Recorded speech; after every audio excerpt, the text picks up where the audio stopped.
Welcome back to Let's Make a Game. In this video, I would like to start talking about tactical combat. Specifically, I will be talking about how to set up and display a simple environment in which the combat will take place. So you can see that I've got this very simple display here. We have an area of 10 by 7 squares. They're checkered to make it easier to distinguish the different squares. We have 5 monsters that have been placed in random positions, and we have a hero that's been placed in a random position. So let's look at the code.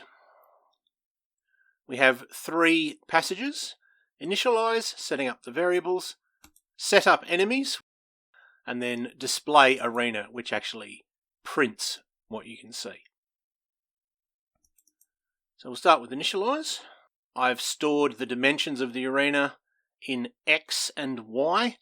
I'm not sure that was such a great idea because I normally use X and Y as temporary variables, and obviously they're not available for that use, and so it means that I have to sort of use Z3 and Z4 and stuff, and so that might get a bit difficult, but for now, we've stored it in X and Y.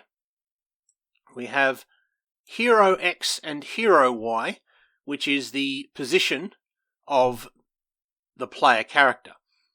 And the player character starts on the right-hand side of the arena in a random square out of that column. So we set Hero X equal to X and Hero Y equal to a random number from 1 to Y. We have NMES, so enemies, the number of enemies. And then we have arrays which store the enemy's X position and the enemy's Y position. So just as we have Hero X and Hero Y, we need to have somewhere to store the X and Y positions of the enemies. We have HP equal to 10 at the start, which is the player character's hit points. Similarly, we have NME HP, which is an array with the hit points for the enemies. Now, this is just a bit of text that gets used over and over again when we're displaying the arena, so I'll explain what this does when we get to that passage. And then there's just some notes about temporary variables, that print X and print Y are used for the current square that we're dealing with, as opposed to X and Y, which is the size of the area, and then the temporary variables are Z, Z2, Z3, and so on. Setting up the enemies is very straightforward. We have a for loop that goes from 1 to NMES, so the number of enemies. We give each of them 10 hit points. We set their Y starting position to a random number between 1 and Y. And we set their starting X position to a random number between 1 and half of X. So that means that they will only ever be on the left-hand side of the arena, which in turn means that you won't accidentally generate a monster in the same position as the hero.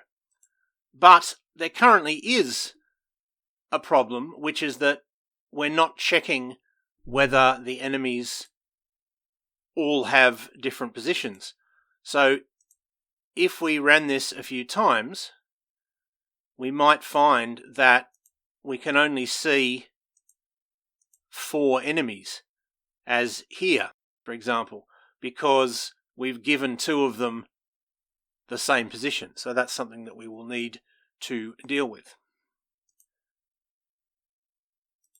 Having done that, we then display the current situation. But it looks like we've run out of time for this video, so I will leave it there for now. I hope that was useful or interesting to at least some of you, and I hope you will tune in next time.